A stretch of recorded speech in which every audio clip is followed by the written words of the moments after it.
안녕하십니까. 군포도시공사 인사총무팀장 이태곤입니다. 지금부터 2022년 군포도시공사 GUC 아카데미를 진행하겠습니다. 이번 GUC 아카데미는 2021년도에 이어 군포시 개발사업에 대한 이해와 시민과 함께 소통하는 지속가능 경영을 도모하고자 추진하게 되었습니다. 올해 GUC 아카데미는 10월 12일부터 11월 9일까지 5주차에 걸쳐서 개발사업 및 ESG 경영 관련 주제로 매주 수요일에 운영합니다. 강의 내용으로는 1주차 재건축과 리모델링, 2주차 꼭 알아야 하는 정비사업 기본 지식과 정비사업 분쟁 사례, 3주차 출입기자가 본 군포도시공사 혁신 사례와 향후 과제, 4주차 성남시 원도심 정비사업 추진 사례, 5주차 지속가능 발전을 위한 ESG 의미와 실천 과제 순서로 진행합니다. 2022년 GUC 아카데미 네 번째 강의로 성남시 원도심 정비사업 추진 사례에 대하여 준비하였습니다.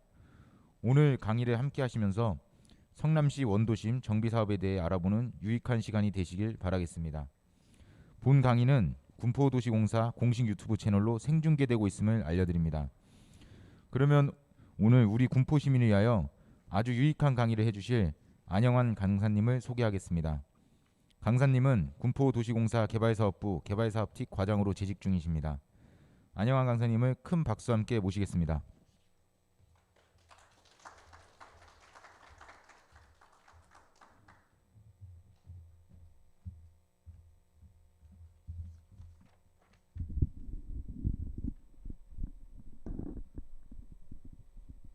안녕하십니까.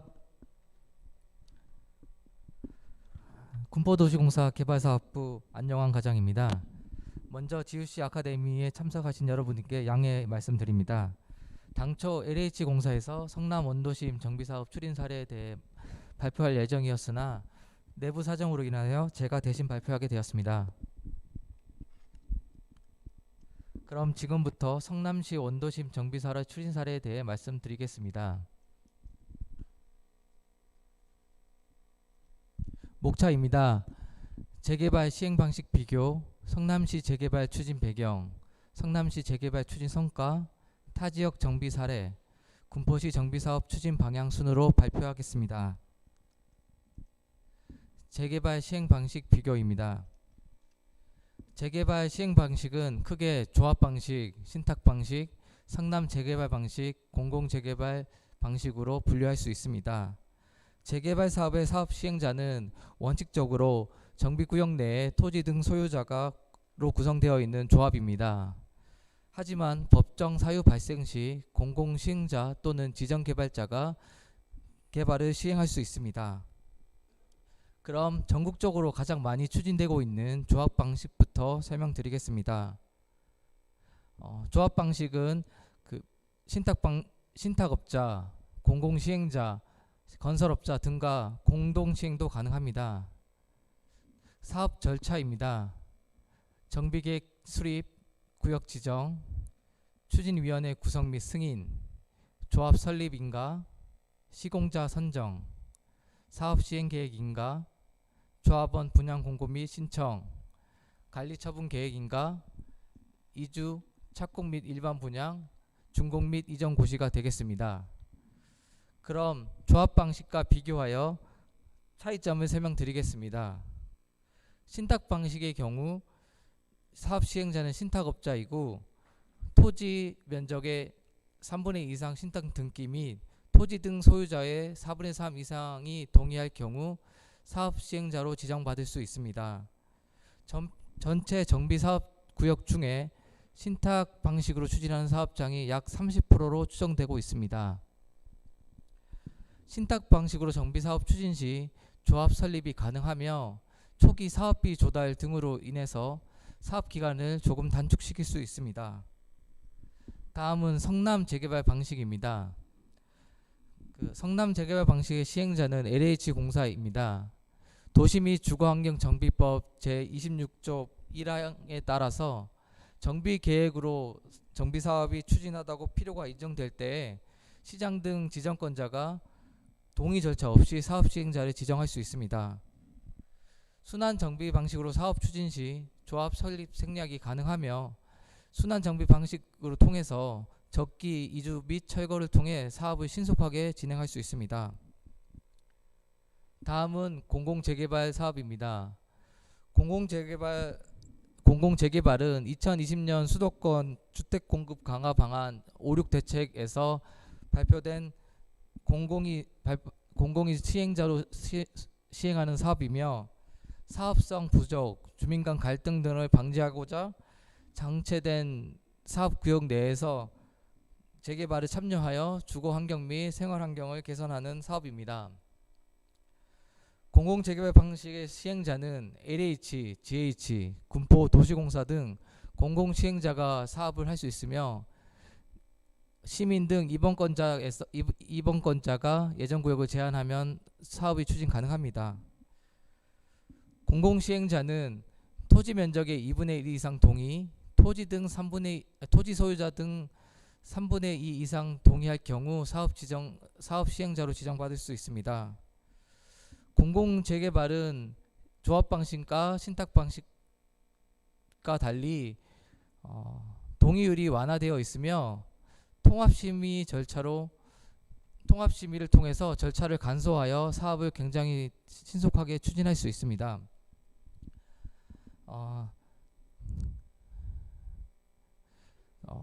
사업 기간에 대해서 설명을 드렸고요. 신탁 방식의 경우 외곽방상 회계 감사가 가능하나 여러 가지 문제점은 아직까지 많이 내재되어 있습니다. 하지만 성남 재개발이나 공공 재개발인 경우에 국정감사, 감사원 감사 등을 통해 투명성 있게 사업을 추진할 수 있으며, 민간 개발대에서 발생했던 조합 집행부의 비리와 시공자 유착 등 간의 비리 등을 방지할 수 있습니다. 그럼으로써 투명하고 공정한 시장 풍토를 조성하는 사업이 될 수 있겠습니다. 어떤 방식을 선택하더라도 모든 사업은 주민이 추진하는 사업이기 때문에 사업 손익은 주민들에게 동등하게 배분됩니다.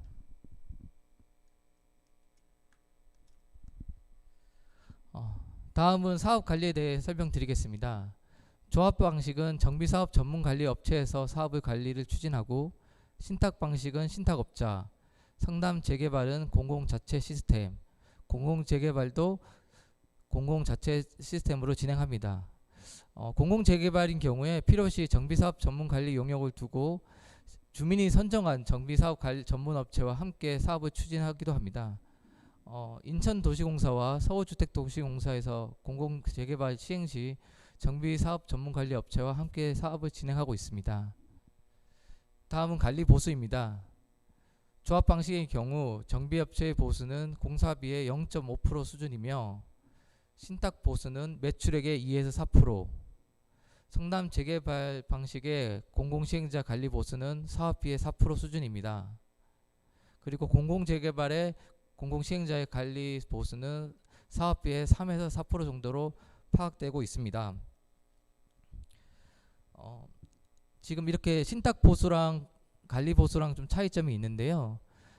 신탁 보수인 경우는 그 매출액을 기준으로 산정을 하는데, 그 매출액은 그 일반 분양금, 그 다음에 조합원 분양금, 그리고 그 임대주택 매각 비용 등을 포함하여 수입으로 들어오는 금액을 말합니다. 그리고 사업비는 공사비, 설계비, 감리비, 부대비 등 사업에 있어서 지출되는 비용을 말합니다. 그러면 최근에 언론사에서 발표된 사례가 있는데요. 그 사례를 들어서 좀 이해를 쉽게 하고자 합니다. 보시는 표와 같이 신탁 수수료는 매출액의 3%를 적용을 하였고, 공공시행자 수수료는 공사비의 3%를 적용하였습니다. 일반적으로 사업 구역마다 매출 수수료 산정하는 퍼센테이지는 각각 다르긴 하지만 전체적으로 흐름을 보기 위해서 표를 보여드립니다. 일단 표에서 보시다시피 비효율이 상이할 수 있으나 관리보수 산정 방식이 다르고 수수료 금액 차이가 확연히 다르다는 걸 알 수 있습니다. 일반적으로 신탁 수수료보다 공공시행자 수수료가 절반 이하인 것을 알 수 있습니다.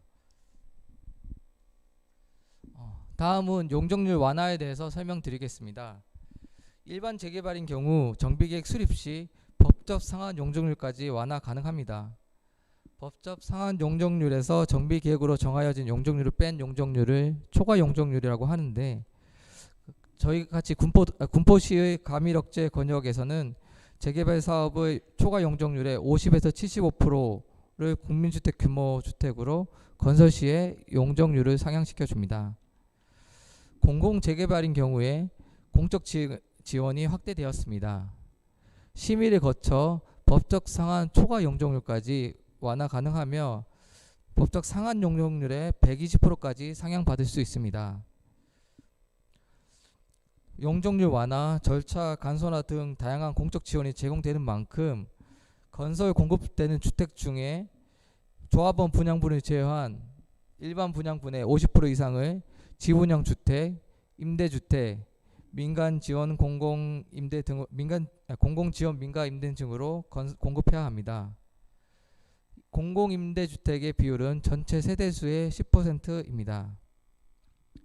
일반 재개발의 경우 경기도에서는 전체 세대수의 5에서 20% 이내에서 임대주택을 짓게끔 규정하고 있으며, 군포시는 조금 완화하여 전체 세대수의 5% 이상을 임대주택을 건설하는 걸로 군포시 재개발 임대주택이 반영되어 있습니다. 조합 방식과 신탁 방식은 이주 관련하여 가옥주와 세입자 간 갈등이 심화하여 적기에 이주 및 철거가 지연되어 사업이 지연되는 경우가 많습니다. 하지만 성남 재개발 방식의 경우 순환형 주택을 제공함으로써 갈등을 미연에 방지하고 적기에 이주 및 철거하여 사업을 신속하게 진행할 수 있습니다. 공공재개발도 마찬가지로 순환형 주택, 임시상가 등 지원이 가능합니다. 마지막으로 분양입니다. 군포시는 분양가 상한제 미적용 지역으로 어떻게 재개발을 하더라도 다 동일하게 적용 가능하며 대부분 시공사 브랜드를 사용합니다. 다음은 성남시 재개발 추진 배경에 대해서 말씀드리겠습니다. 성남 원도심 형성 배경입니다. 1960년대 후반에 서울 청계천 주변에 판자촌을 철거하고 환경 정비를 하기 위해서 1971년 지금의 성남인 강주 대단지 조성 계획을 수립하였습니다. 거기에 이제 청계천 철거민이 이주하여 이지평형 필지 분양으로 경사지에 판자촌을 형성하여 성남을 이루게 되었습니다. 그 이후 1989년도에 저소득 주민의 주거 환경 개선을 위한 임시집법 시행으로 초고밀 주택단지가 형성되었습니다. 그 당시에는 주택 공급에 획기적인 역할을 했지만 경사지에 소방도로조차 없는 초고밀 단독주택지가 형성되어 지금은 개선되어야 할 대상지로 바꿔가고 있습니다. 그리고 1900년대부터 2000년도 초반까지 주택건설 정책에 따른 분당신도시, 판도신도시가 건설됨으로써 기성시가지가 쇠퇴의 과정을 겪고 있습니다. 영화 난쟁이 마을의 장면을 한번 보여드리겠습니다. 지금 성남인 강주 대단지 판자촌의 모습입니다. 포장마차 같은 작은 판자촌으로 집을 짓고 수많은 이주민들이 거주 생활을 하였습니다.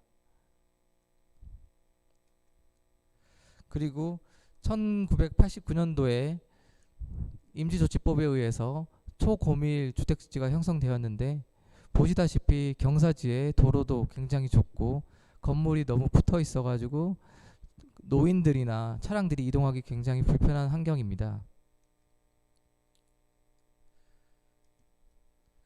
그럼 시가지 현황에 대해서 살펴보겠습니다. 성남 원도시는 성남의 북부에 위치해 있으며 분당구를 제외한 수정구, 중원구 지역 중 시가지가 형성된 지역입니다. 기성 시가지의 면적은 417만 평 정도이고 인구는 45만 명으로 성남시 전체 인구의 절반 이하 수준입니다. 그럼 다음으로 외곽의 신도시 개발로 인한 인구 이탈 및 산업체 증감률이 둔화되었습니다. 상대원 3동인 경우 마이너스 14.54%, 수진 1동은 마이너스 10%로 성남 원도심이 전반적으로 인구가 감소하였으며, 사업체의 경우 상대 원동은 마이너스 8%, 태평 3동은 마이너스 6%로 주변 지역에 비해 큰 폭으로 감소하게 되었습니다. 다음으로 지역별로 현황을 살펴보겠습니다. 태평동 일대는 경사지대에 위치하여 노후 고밀 단축주택지가 형성되어 있으며, 성남동 일대는 학교, 체육시설 등 기반시설이 밀집되어 있습니다. 그리고 상대원동 일원은 산업단지 및 노후주택이 혼합지역으로 구성되어 있습니다. 단대동 일동인 경우 공공기관 및 소규모 상업시설이 밀집한 원도심 지역입니다. 노후 건축물과 가소필지가 밀집하여 주거환경 및 생활환경이 심각하며, 50년 전에 지었던 기반시설이 지금은 현대 도시 공간에 적용하기 어려울 정도로 쇠퇴하고 있습니다. 데이터를 세부적으로 분석해 보았는데요. 건축물의 56.6%가 노후 불량 건축물이고 72.5%가 단독주택으로 형성되어 있습니다. 그리고 대부분 블록 벽돌 구조이며 3층 이하의 건축물이 88.6%로 차지하고 있습니다. 이렇듯 가소, 세장형 및 부정형 필지로 인해서 주거환경 개선 및 주민의 삶질 개선 문제가 성남시정의 핵심 과제로 대두되었습니다. 세입자 가다로 인한 일반적 재개발 방식이 추진이 곤란하였습니다. 앞서 말씀드렸다시피 70년대 청계천 철거민 이주 정착지로 계획되어 가옥주 지분이 약 20평으로 협소하며 세입자가 가옥주의 2.5배로 통상적 재개발 방식이 적용 불가합니다. 주민부담금 가다로 사업성 열악과 세입자 주거 안정 대책이 필요하여 공공의 참여를 통한 해법 방안을 모색하였습니다. 그럼 지금부터 성남시 재개발 추진 성과에 대해 말씀드리겠습니다. 성남시 원도심 재개발은 단계적으로 추진하였습니다. 2001년 도시 재개발 기본계획 수립을 필두로 매 10년마다 도시 및 주거환경 정비 기본계획을 수립함으로써 체계적으로 차근차근 기성 시가지를 정비해 오고 있습니다. 성남시 원도심 재개발 사업 추진 경과의 큰 줄기를 살펴보면 2001년 도시개발법 기본계획 승인, 2005년 성남시 LH 공동사업협약, 2007년 성남 1단계 사업 시행인가, 2009년 성남 2단계 사업 시행인가, 그리고 2012년 성남 1단계 사업 준공, 그리고 2016년 성남 2단계 관리처분 계획이 있으며, 2단계 중에 중1 건역은 올해 9월에 준공되었습니다. 2005년 12월에 성남시와 LH와 공동사업을 협약을 진행했는데, 여기서 성남시는 기반시설 설치비를 부담하고 LH는 순환이주 단지를 확보하는 걸로 사업 시행자로 추진하게 되었습니다. 그럼 다음으로 LH가 어떤 역할로 사업을 추행했는지 설명드리겠습니다. LH가 공공의 역할로 사업을 수행하였습니다. LH는 순환정비 방식 주택 재개발을 통한 젠트리피케이션 방지 및 재정 착륙을 제고하고 도심 내 무주택 서민 실수요자를 위한 공공분양, 공공임대주택과 저소득 취약계층을 위한 장기 임대주택 공급, 무상기송 및 공유지 무상양료를 활용하여 단지 지역 주민에게 필요한 편의시설, 기반시설 확보를 목표로 사업을 추진하였습니다. 그 결과 공정하고 투명한 사업을 추진하여 사업비를 최소화하였으며 프로젝트 기획, 리스트 관리 등 전문 인력을 사업 전반에 관리를 하게 하여 성공적으로 사업을 추진할 수 있었습니다. 그리고 설계 특화, 공사기간 단축, 사업의 안정성을 확보하였으며 사업비 절감 및 원가 절감 방식 적용에 따른 주민이익을 극대화 실현하였습니다. 순환 정비 방식에 대해서 구체적으로 설명드리겠습니다. 순환 정비 방식은 먼저 거주민이 임시 거주할 수 있는 이주 단지를 조성한 후 거주민들을 임시 이주시키고 재개발 구역에 공사를 진행하여 공사 완료 후 거주민을 재입주게 하는 방식입니다. 1단계 이주단지 현황입니다.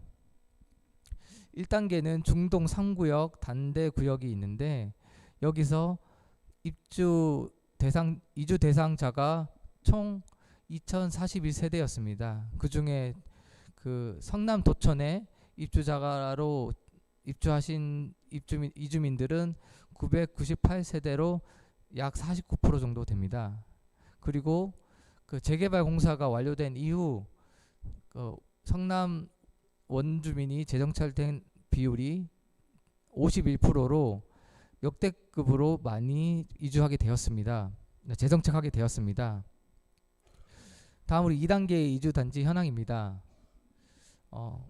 이주단지별로는 위례 A2-1 2281호, 위례 A2-4 1925호, 여수 A-1 445호로 총 4651호를 이주단지로 조성하였습니다. 이렇게 이주 방식을 적용하여 인근 전세난 및 생활 공동체 해체 등 부작용을 방지하였습니다. 다음은 민간합동 재개발 방안에 대해서 말씀드리겠습니다. 민간합동 재개발 체계입니다. 먼저 주민이 토지를 출자하면 LH가 사업 시행자의 역할로 주민들의 의견을 최대한 반영하여 사업 관리를 시행합니다. 사업 시행인가, 관리처분 계획인가 등 행정 절차를 이행하고 공사 감독을 진행합니다. 그리고 순환 이주단지 확보 및 재정착 지원을 하고 보상 또한 실시합니다. 그리고 임대주택 및 미분양 주택의 약 75%를 인수하는 걸로 약정을 하였습니다. 시공자는 주민에 의해서 선정이 되는데요. 그 시민에 의해 선정된 시공자는 공사비, 이주 대여금 등 사업비를 조달합니다. 그리고 책임 분량을 확약합니다. 그리고 설계 및 공사 시공을 하고 각종 보증을 이행하게 됩니다. 여기서 성남시는 사업성 개선을 위한 도시계획 등 변경을 지원하고 정비 기금을 지원합니다. 그리고 국공유지를 무상 양려하고 미분양 주택의 25%를 인수하는 걸로 약정하였으며 각종 사업성에 대한 품목들을 지원하였습니다. 그럼 단계별 사업 지구 현황에 대해 말씀드리겠습니다. 1단계 사업은 단대 재개발, 중동 3 재개발입니다. 단대 재개발의 경우 면적이 75,000제곱미터고 건설 호수가 1228호입니다. 시공자는 대우 컨소시엄에서 시공자로 선정되어 추진하였으며 중동 3 재개발은 사업 면적이 4만 제곱미터, 건설 호수는 672호입니다. 그리고 시공자는 롯데캐슬로 선정되었으며 1단계 사업은 2012년에 모두 완료되었습니다. 다음은 2단계 개발입니다. 2단계는 신흥 2구역, 금강 1구역, 중 1구역 3개 권역을 추진하였습니다. 신흥 2 재개발인 경우 20만 제곱미터, 건설 호수는 4,400호, 시공자는 자이프로지오이며 금강 1 재개발은 사업 면적 23만 제곱미터, 건설 호수는 약 5,000호입니다. 중1 구역 재개발입니다. 사업 면적은 10만 제곱미터이며 건설 호수는 2395호이며 코오롱에서 건설하였습니다. 지금 신흥 2구역과 금강 1구역은 지역 주민들이 모두 이주를 완료하고 공사를 착공 중에 있습니다. 그리고 중일 구역은 올해 9월에 준공하여 주민들이 입주하였습니다. 이렇게 1단계, 2단계 합쳐서 7개소 재개발을 추진하였으며 개발 면적 67만 제곱미터, 사업비 4조 원, 주택 공급 1만 4천 호를 공급하는 성과를 이루었습니다. 그럼 1단계에 대해서 세부적으로 설명드리겠습니다. 1단계 사업은 단대 구역과 중동 3구역인데 2001년 시작으로 2013년에 완료되었습니다. 약 10년 정도 소요되었으며 조합 방식으로 추진하는 재개발 사업보다 훨씬 사업 기간을 단축하였습니다. 단대 구역은 2012년 9월에 최초 입주하였는데 그림에서 보시다시피 개발 전에 초고밀 단독주택 지형이 근사한 아파트로 탈바꿈하였습니다. 중동 3구역 역시 2012년 7월에 최초 입주하였고요. 여기도 초고밀 단독주택이 멋진 아파트로 형성되게 되었습니다. 공공 차원에서 지원하여 재정 측률이 51%로 순환정비 사업을 통해서 이주 주택을 제공한 효과가 여기서 확연하게 드러납니다. 그리고 사업성 개선을 위해서 공공 지원도 많이 하였습니다. 용적률을 당초 250%에서 265%로 상향하였고 공업 및 주차장 용지 합리화로 주택 용지 증가 조례를 개정하여 당초 면적 상관없이 0.6%였던 것을 15만 제곱미터 이상으로 한정하였으며 공사 차질이 없도록 선 지급을 하였습니다. 성남시에서 정비기금을 선 지원하여 정산 지급에서 착공 시 90% 선지급으로 사업을 성공적으로 추진할 수 있었습니다. 성남 2단계 재개발 사업에 대해서 전후 사진을 비교해 보았습니다. 금강 1구역입니다. 금강 1구역은 약 5,000호 세대가 건립 예정인데 개발 전과 개발 후 조감도를 보시면 아시다시피 굉장히 주거 환경이 개선되었습니다. 중일 구역과 신흥이 구역도 마찬가지로 당초에 구릉지로 인한 주차 보행 이용 시설이 불편하고 노후 불량 건축물 및 가속 필지로 열악한 주거 환경이었지만 공공주도 재개발을 통해서 기본 시설을 확보하고 가로 보행 환경을 개선하게 되었습니다. 최근에 시행하고 있는 것은 성남 3단계 재개발 사업입니다. 성남 재개발 사업은 우선 5개 구역을 우선 추진하게 되었습니다. 개발 면적은 113만 제곱미터이며 주택 공급은 3만 2천 호가 계획되어 있습니다. 2018년 12월에 성남시와 LH가 성남 3단계 재개발에 대해서 업무 협약을 체결하였으며 2019년 4월에는 성남시 LH 간 실무협의체를 구성하고 2019년 5월에 2030 도시주거환경 정비 기본계획을 고시하였습니다. 그리고 그해 재개발 정비구역 수립 및 정비구역 지정 용역을 착수하여 다음 해 정비계획 수립 및 정비구역 지정을 완료하였습니다. 그리고 20년 12월에 최종적으로 성남시 LH 시행협약을 통해서 사업 시행자로 지정되었습니다. 현재 수진 1구역과 신흥 2구역은 시공자를 선정 중에 있으며 최근에 수진 1구역은 시공자가 선정되었습니다. 이때도 그 시공자 선정 총회에서 주민들의 투표를 통해 최종적으로 시공자를 선정하였습니다.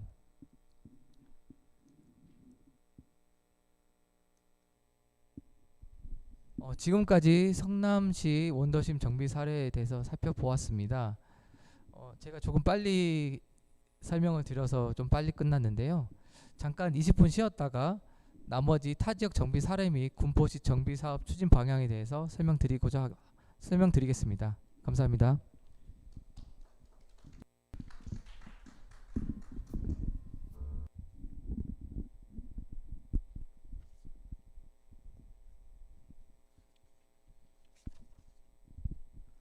그럼 지금부터 두 번째 시간 발표를 진행하겠습니다.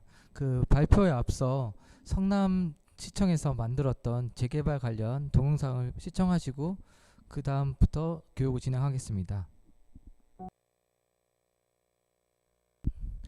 앞서 설명해드렸던 성남 원도심 재개발로 인해 성남시가 저렇게 발전한 모습을 동영상으로 확인할 수 있었습니다.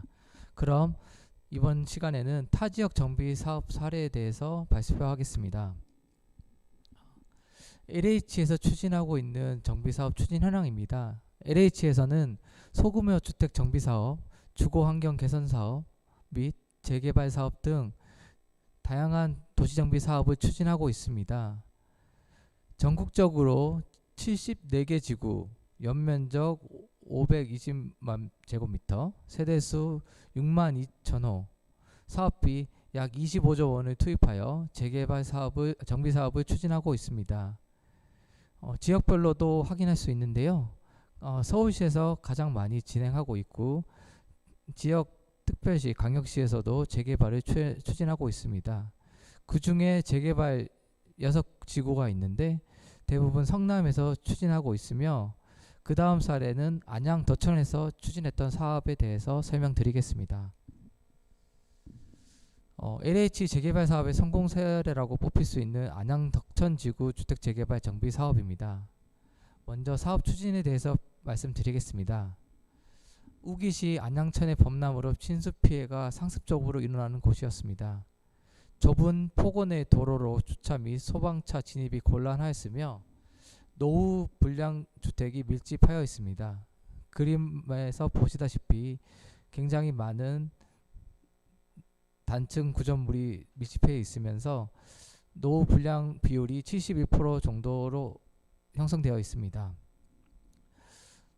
구시가지와 신시가지가의 불균형으로 도시 발전 문제가 악화되고 있으며 구시가지의 개발 가용지가 부족하여 기존 낙후 지역의 정비가 필요한 실정이었습니다.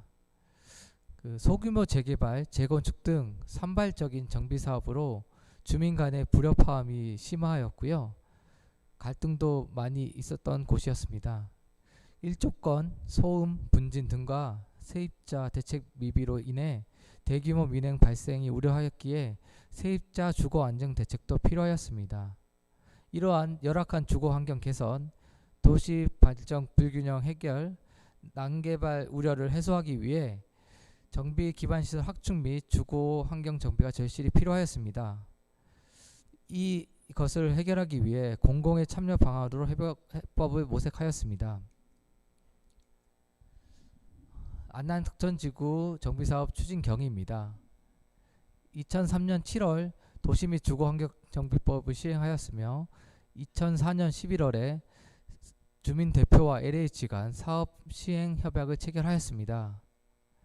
2005년 5월에는 정비계획 수립 및 구역 지정을 신청하여 주민 동의율 71.3%로 신청을 할 수 있게 되었습니다.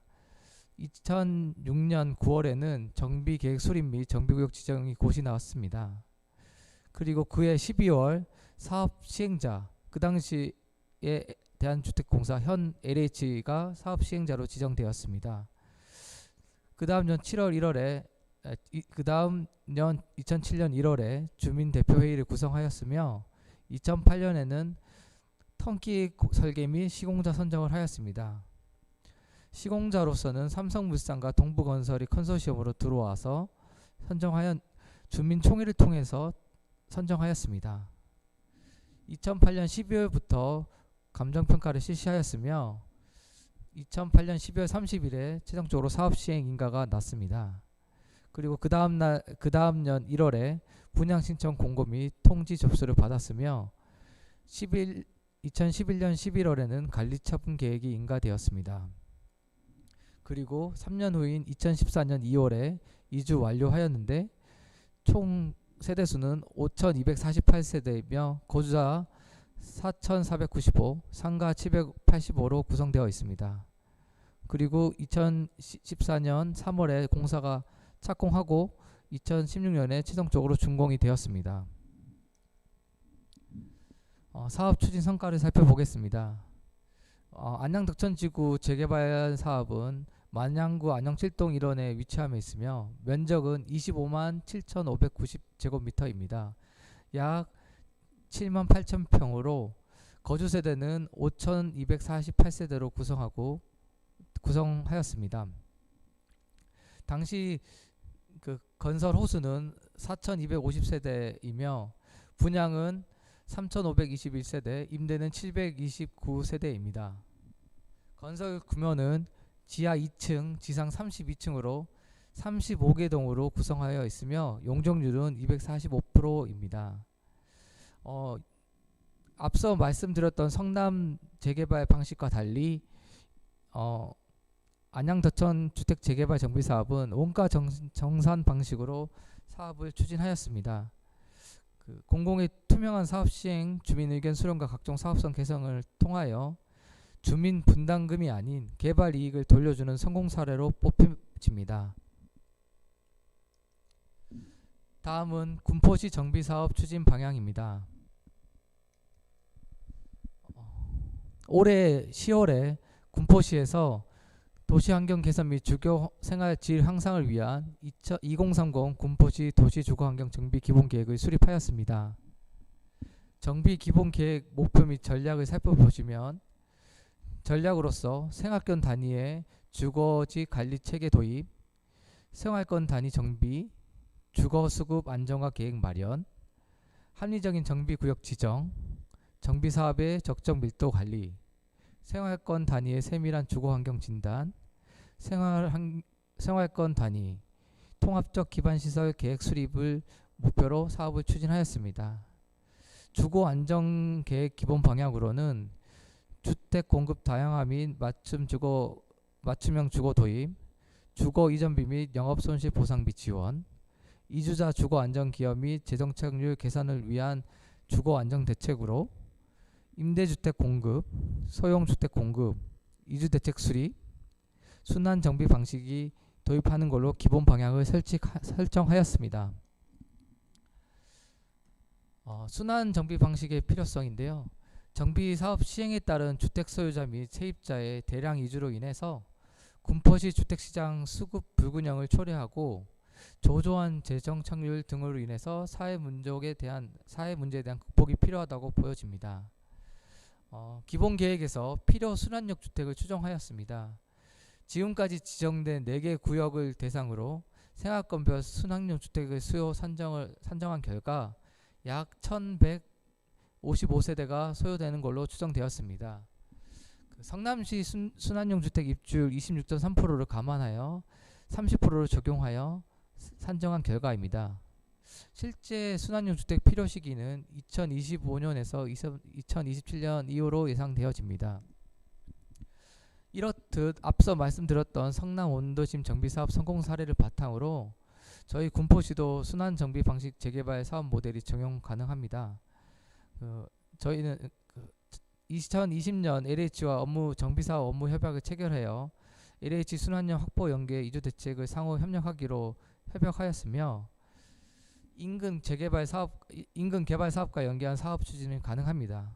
LH에서 추진하고 있는 대학 및 공공주택 및 군포 공립복합지구, 당정 공업지역 정비사업 등 다양한 개발 사업과 연계하여 순환 정비용 임대주택을 공급하고 재개발 사업을 안정적으로 시행할 수 있는 것으로 확인되었으며 원주민 재정착을 고려한 순환 정비 방식을 유도하고자 합니다. 그럼 이상으로 성남 원도시 재개발 추진 사례에 대해서 마치겠습니다. 혹시 질문사항 있으시면 질문해 주시면 답변하겠습니다.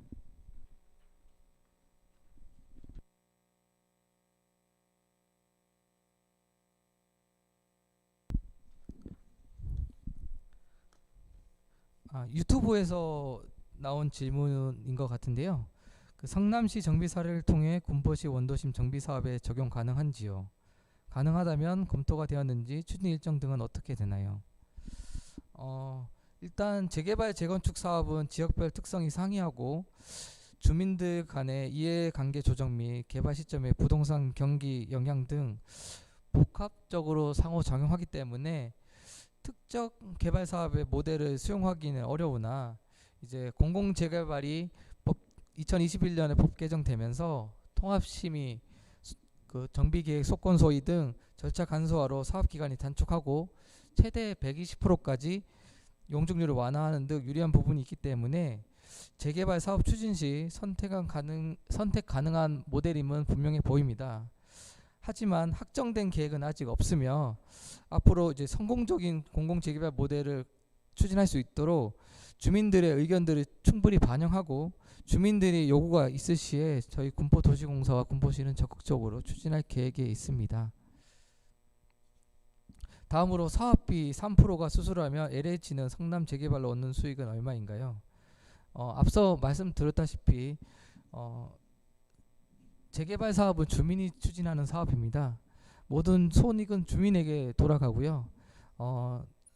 그 성남에서 시행했을 때 LH 같은 경우에 관리 수수료가 4% 정도 소요되었는데 그 4%는 그 일반 관리비 항목에서 집행되었습니다.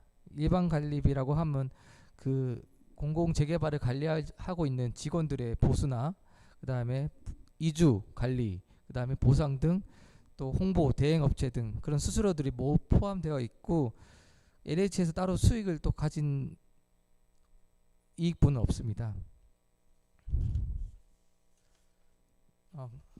마지막으로 민간 재개발 사업의 문제점은 어떤 것이 있냐고 질문을 하셨습니다. 일반적으로 모든 정비 구역에서 발생하는 문제들은 아니지만 대개적으로 발생하는 문제점을 말씀드리면 일단 불투명한 조합 운영입니다. 최근 뉴스에도 많이 나오다시피 조합장의 비리가 연신 언론사에 보도되고 있으며 그 조합 집행부의 비전문성 관리로 인해서 사업이 지연되고 있는 곳이 많습니다. 많게는 30년까지 정비 사업이 아직 추진되지 않고 있는 곳도 많습니다.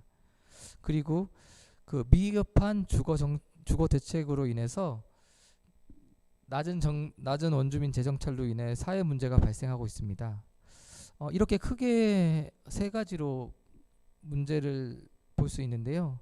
뭐 공공이 사업을 시행한다고 하면 이제 감사원 감사 등을 통해 가지고 투명하고 공정한 사업 시행이 가능하고요.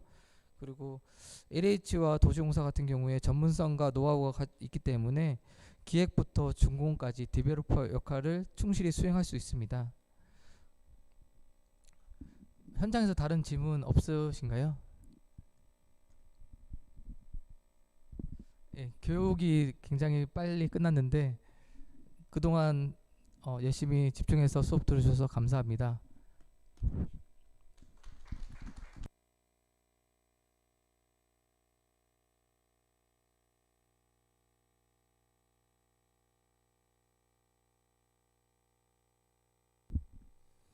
예, 다시 한번 성남시 원도심 정비사업 추진 사례에 대해서 강의해 주신 안영환 강사님께 큰 박수 부탁드립니다.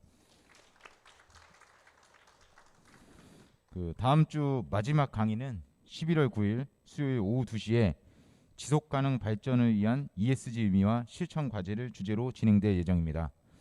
군포시민 여러분의 지속적인 관심 부탁드리며 지난 강의는 군포도시공사 공식 유튜브 채널을 통해 재시청이 가능합니다. 재시청 후 구독 부탁드립니다. 감사합니다.